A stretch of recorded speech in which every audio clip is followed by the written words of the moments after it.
Teofimo Lopez did an interview on, was it Pro Boxing TV, I think it was. And he talked about still being retired and kind of explained why. Then he said he kind of waiting on bigger fights like Devin Haney, Gervonta Davis. I think Ryan Garcia was one of them, Regis Prograis. He said he's just waiting for a big fight. Let's talk about it. Paulo Malignaggi need to kind of just stop talking about Devin Haney, because you could tell he got a vendetta against Devin Haney. He said, well, Devin Haney doesn't want to fight you, and why would he fight you? And Tank doesn't want to fight you. I mean, at the end of the day, dude, Teofimo Lopez didn't want to fight Devin Haney. That's how I see it. His energy was, but then again, I could be wrong. I'm not saying T.O. can't beat Devin Haney, it wouldn't, but energy seemed a little off. But like I said before, Teofimo Lopez, he would make my pound for pound list right now. I put him on there. Since the Cowardly Lion fell off that motherfucker, he on there somewhere. I don't know how high. Been a lot of inactivity, a lot of bull job, but hell of a performance he put on versus Josh Taylor. Got to give him his credit. But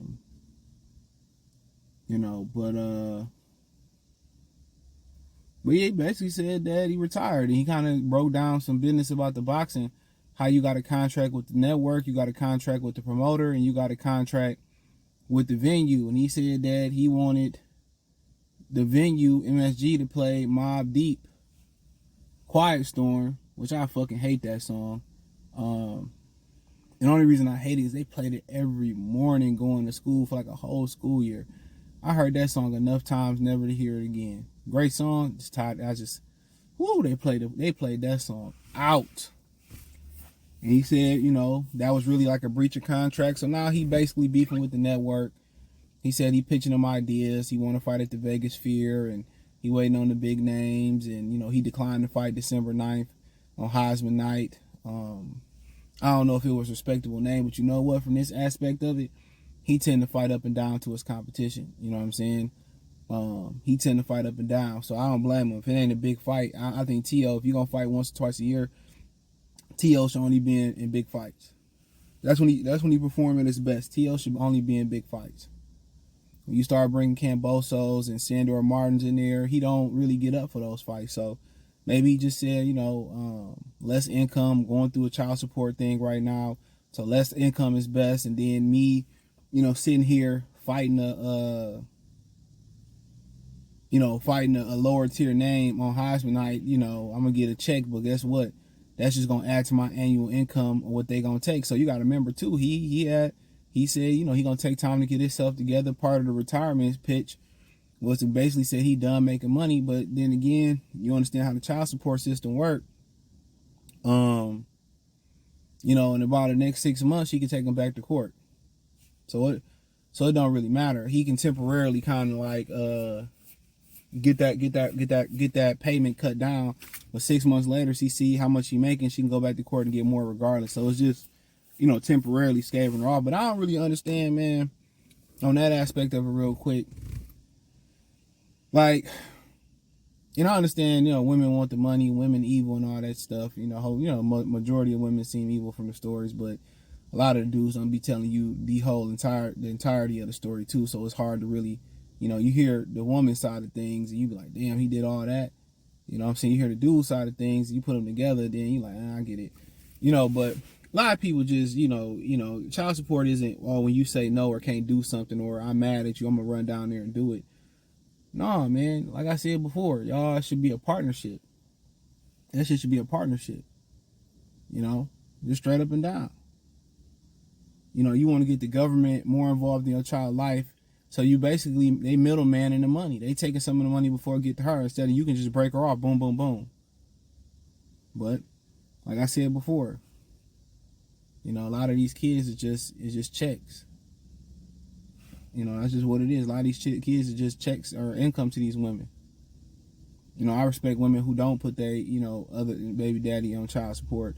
The ones that want to be involved and want to help and don't want to run down there and put them on child support. Or the ones that he kind of fucked up, they can understand and they hold it down until he come back up. So, I think as a man, unless it was a mistake or a one night stand, I think that's the person you should be with. That's a great test of will. Somebody who, y'all cordial with and stuff, that's who you should fucking be with. And as as a man, that's who you should be. Somebody that literally got your back. Who ain't really just trying to finesse you. A lot of them dudes out there that did these women wrong, and when a woman fed up, ain't no turning back when you take her down the meat grinder. You know what I'm saying? So I get that, but like I said, I think that's kind of his angle as well too. Well, that's what I heard behind the scenes a while ago, so I get it. I get it, but any chick that try to play hostage or play jokes about to keep your son away from you, you can get away from them. Get away from that. But like I said before, I don't blame him, because he tend to have his hiccups fighting the less dangerous competition. He want big fights, and that's what he want to do. So I ain't mad at him. He said he trying to get his situation together, and of course, when somebody ain't for you, they don't have no issue or have no feelings for you. They don't have no issue going for the jugular, or you done fucked up so bad, or they done lost feelings for you. They don't have no problem doing you wrong. Trust and believe me, they don't have no problem doing you wrong as hell. A lot of y'all just be raw dogging and being women, and y'all don't have no connection, no in common, so it's easier for her to do you dirty. Y'all ain't build up no memories. Excuse me. Y'all ain't been through shit. I know a lot of women, dude, especially the women that's probably in their 40s right now, 40s and up. I know a lot of dudes, their wife knew they was fucking around on them and still was marrying them and still sticking by their side. That's what the game don't show you behind a lot of those relationships that been together 20, 30 years. I know women that was cheating on their husbands and shit. That's what the game don't show you. But it wasn't no spotlight like social media on all that shit, because it just wasn't. Especially with the female side of things, it was very taboo. That's why one of your uncles look like El DeBarge, the rest of you niggas look like Freddie Jackson and Wesley Snipes and shit. But nobody really want to believe it. Everybody tell how granddaddy had a family around the corner or up the street on the other side of town. But grandma had her shit going on too. Trust and believe me. But nonetheless, man, it is what it is. He in his 20s, so he should be able to survive it. It ain't even about the paper part of it. It's just about, setting yourself back. 30, you start getting your 30s, you can't afford it. 40s, you really can't afford it. 50s, yeah, man, is what it is. But, he also kind of touched on what Terrence Crawford and Ryan Garcia was saying about fixing sport of boxing. And basically what he said was, he agreed that they need to re-image boxing and all that. You can't re-image barbaric shit. It is what it is. I know this new generation is supposed to be so more clothes and more, closure and less exposure. It's more exposure than ever. So they trying to coddle kids and stuff. They more exposed than ever. They cussing more than ever. They more sexually active more than ever. So when they trying to say, well, sensitivity, no big hits in football. Oh man, the kids don't need to be seeing this. You got to have YouTube kids, and these kids in grade school, they going to find out that your mama got an OnlyFans account. They that tech savvy. I remember it was a story where a kid turned the screen recorder wrong, and had his mom put the information in to buy some Robux or something like that. So then he was able to keep the credit card information and start buying Robux on his own and running up the credit card.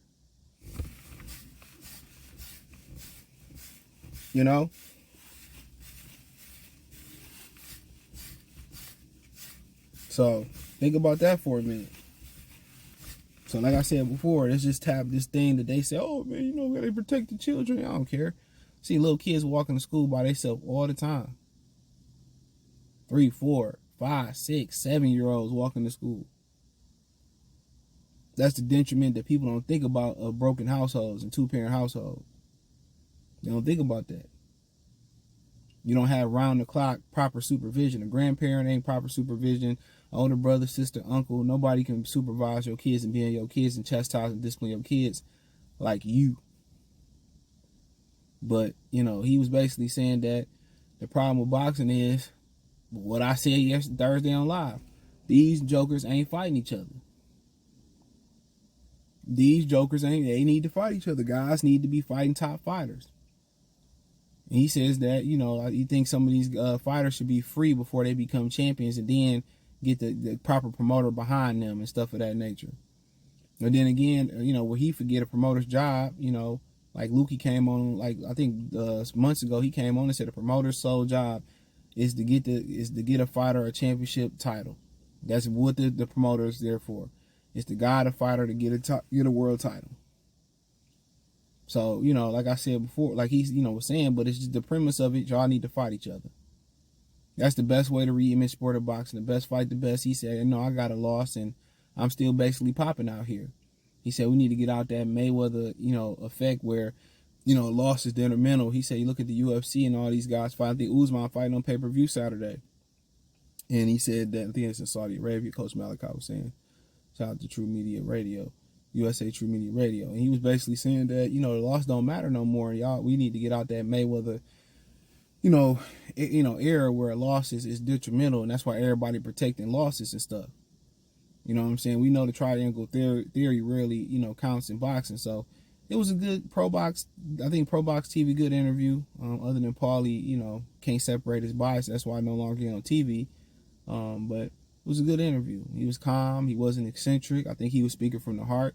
I think he was being genuine. So, you know, it is what it is. Thumbs up the video, share the video, subscribe to the channel.